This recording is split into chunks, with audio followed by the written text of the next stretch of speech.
Hello ladies and gentlemen, crypto deep divers, welcome back to Wicked Crypto.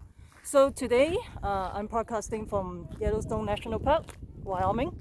So right now I'm at Old Faithful, one of the largest geysers, and the next eruption is going to be in around 40 minutes. So right now I think people are waiting for the next eruption, which is around 40 minutes. Every 60 to 90 minutes there's going to be big eruptions coming up, so people are waiting for that right now. So I don't think I'm going to wait, and today I'm going to talk about Bitcoin miner capitulation as well as oil producer capitulation as well, and I will touch on the Petro dollar. So people are still waiting for the next eruptions. So this one is pretty cool, Blue Star Spring.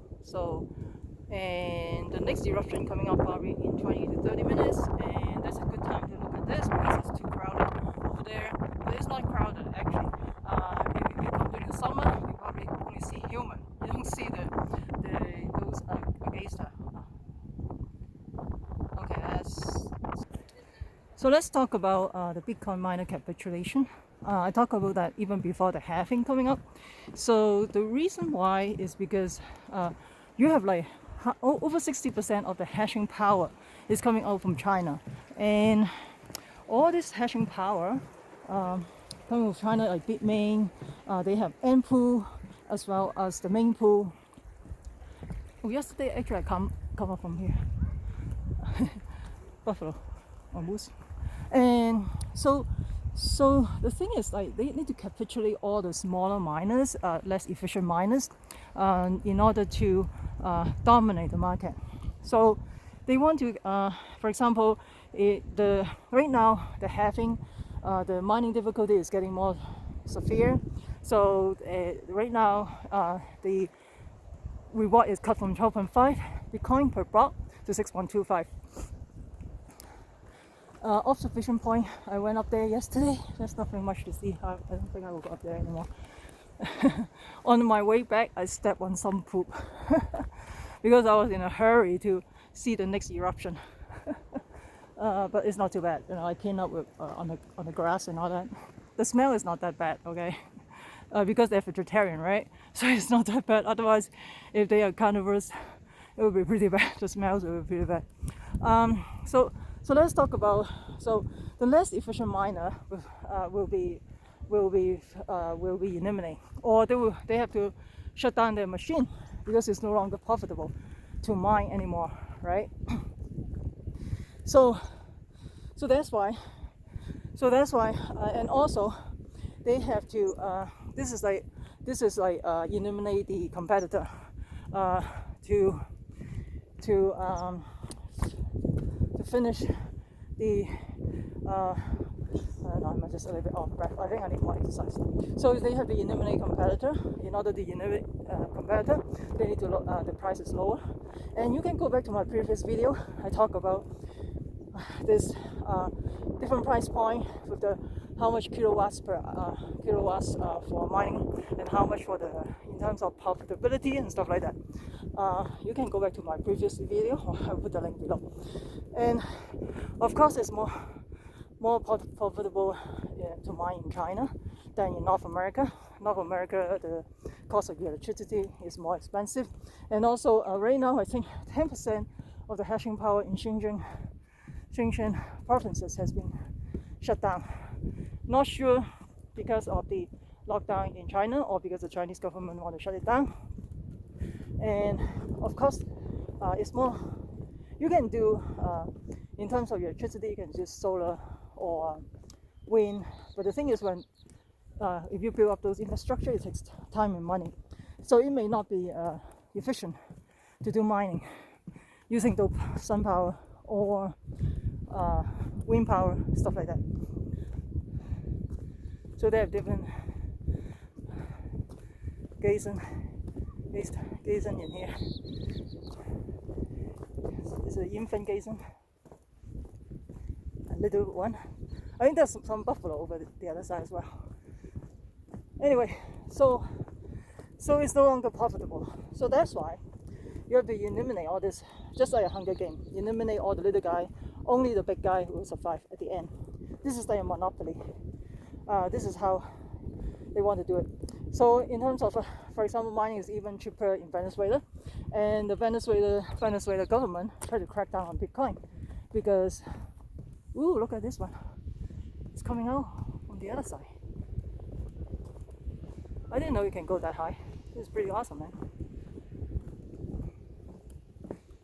So, yesterday I didn't see it. Today just come out. So Venezuela try to cut down try to bashing Bitcoin, also raid the miners as well, confiscate a whole bunch of equipment as well. And of course, Venezuelan government, they don't want Bitcoin because people change their money to the worthless fiat currency into Bitcoin to preserve the buying power. The hyperinflation in Venezuela is insane, and also in Argentina, they are defaulting on their national debt, and of course, there's inflation as well. And of course, they're going to people are going to change their money to Bitcoin or gold and silver in order to preserve the purchasing power. Otherwise, all the purchasing power is going to be lost. And of course, with the hyperinflation, stuff like that. And of course, you can do it in sponge. Sponge. That one is like blowing up like crazy. This is a pretty cool one. It's erupting almost perpetually. It's insane. Anyway, so that's why they are doing. So that's why people are exchanging the money into crypto as well as gold and silver. But the thing is it's not feasible to carry huge amount of gold and silver across the border. The government may confiscate your money, so you got to be careful about that, right? And of course, it's easier to transfer using cryptocurrency, Bitcoin, right? It's much easier. You don't have to bring your ledger. I mean, as long as you have your private key, and you can retrieve your Bitcoin anywhere you want, right? As long as any wallet you want. But the thing is, and you know, if you still remember, some Bitcoin will transfer about 2 million from wallet to another wallet. It takes them like $20 transaction fee. But if you use the bank just to transfer maybe roughly say 50,000 overseas, you're paying like $45 to $50 transaction fee. It's not cheap. So right now, basically, crypto is taking away all the status quo of the traditional banking system, and this is a threat to them basically. I should have come early. There's a whole bunch of human in here. So this is a threat to the economy, to the financial system, and with the stop erupting now. So it's important that you preserve your money in forms of keep your purchasing power in physical gold and silver as well as crypto as well. I mean, nobody, as long as you have your private key, you are your own bank. Nobody is going to take away your liberty. And right now with the coronavirus lockdown, of course, we feel that they take away our liberty. And I talked about the coronavirus back in January, the end of January. I forecast this thing is going to be big at the time when the worldwide cases is only less than 3,000. I already talked about this thing will be huge. But nobody believed that, nobody took it seriously until now it's too late. And of course, maybe they want to spread it. Maybe this is part of the new world order. Maybe they want to take away our freedom, take away our physical, our liberty. I'm not sure, maybe. It could be anything. So let's talk about the oil producing capitulation. The oil producer capitulation. Right now, it is around $20, right? This is so beautiful. So right now is the oil price is around only $20 at this time right now, right?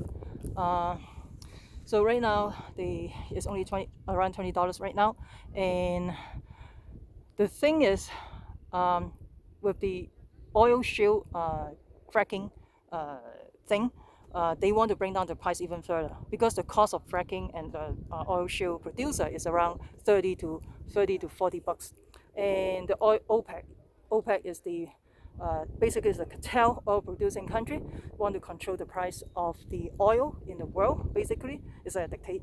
I mean, to me, it's a cartel. It's a dictatorship to me. But anyway, unfortunately, it's going to take the rest, control the rest of the world, the price of the control the price of the world, the oil price. So I think they want this oil price to be capitulate, to eliminate the competitor, which is the fracking industry, and the cost is 30 to 40. Once all these competitors eliminate, this is just a hunger game, they can monopolize the price, and then they can jack up the price once again when the competitor is gone. So this is my take on it, and I think this is what they plan, they want to do. And of course, American used to be the most import country in the world, right, in terms of oil. Now become one of the export a lot of oil as well. And this is because of the fracking.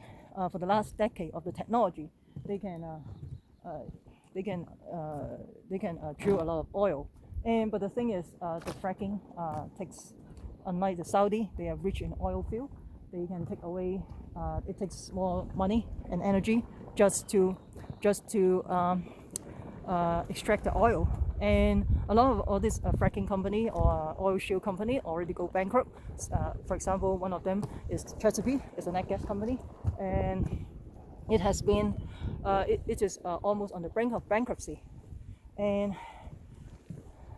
so this is part of the elimination game. And of course, this is how the Saudis and the oil Kuwait, or all these oil producing countries, they want to OPEC. They want to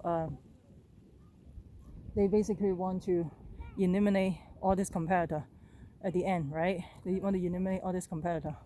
That's what they want. And just like, remember Exxon and Mobil used to be two companies, and then they basically merge together. And it's kind of ridiculous. I don't know if the antitrust law allow them to do that. The company is themselves is Exxon and Mobil is already two big individual entities, and yet they allow them to consolidate, become one company. And this is just in terms of competition, this is just eliminate a lot of competitor. I'm suspecting there will be a lot of consolidation in the oil producing industry. This will be coming for sure. A lot of oil producing company already go, the fracking company, the shale oil company already go bankrupt. And of course they leverage, they borrow money from the bank to finance their operations. And a lot with the depressing oil price right now, I don't think, oh, there's another one in here, this is a small one. With the suppressing and depressing oil price right now, I don't think it's profitable to producing oil. But the thing is, those facilities, one is operate, you cannot just shut down like this, you got to keep running, because once you shut down, it's more costly to restart the whole operations again. And unfortunately, some of them go bankrupt, and if it go bankrupt, the bank will also affect it as well, isn't it? Right? This is a year spring, it's also a year, right? So it will go bankrupt. So it will go bankrupt as well. So that will be a rippling effect. And also, I don't know if you still remember, some of the oil tanks, they become deserted after all the oil extracted from the area. Some of the county was what used to be a oil booming area, and once the oil is done, no more oil. Once the county used to be very prosperous with the oil producing capacity, now is all finished. It's because there's no more economic activity in the area. And I don't like that. I mean, I don't like that after they extract the oil, everything is all finished and everything is all done. I think this is so unfortunate. So if you drive by the highway, you can see some of the area are deserted, and you can see some of the old oil producing equipment still in the area. Once used to be a booming town for producing oil, and no more. So this is so sad. And the next thing I want to talk about so let me know what you think about the Bitcoin miner capitulation. very similar to the oil producing capitulation at this time right now, unfortunately. Very similar to this is what happening at this time right now. I hope it's not come to listen, North Google Geyser. There's a Google one. Maybe I should go the other way. North Google Geyser. Lion Geyser Group. Where's the lion? Let me see. So let's the next stop we're going to talk about the Petro dollar. So of course the Petro dollar, US is the reserve currency of the world, and a lot of for example China or Japan or Korea, they want to. Oh, there's buffalo over there. Did you guys see buffalo? Far over there.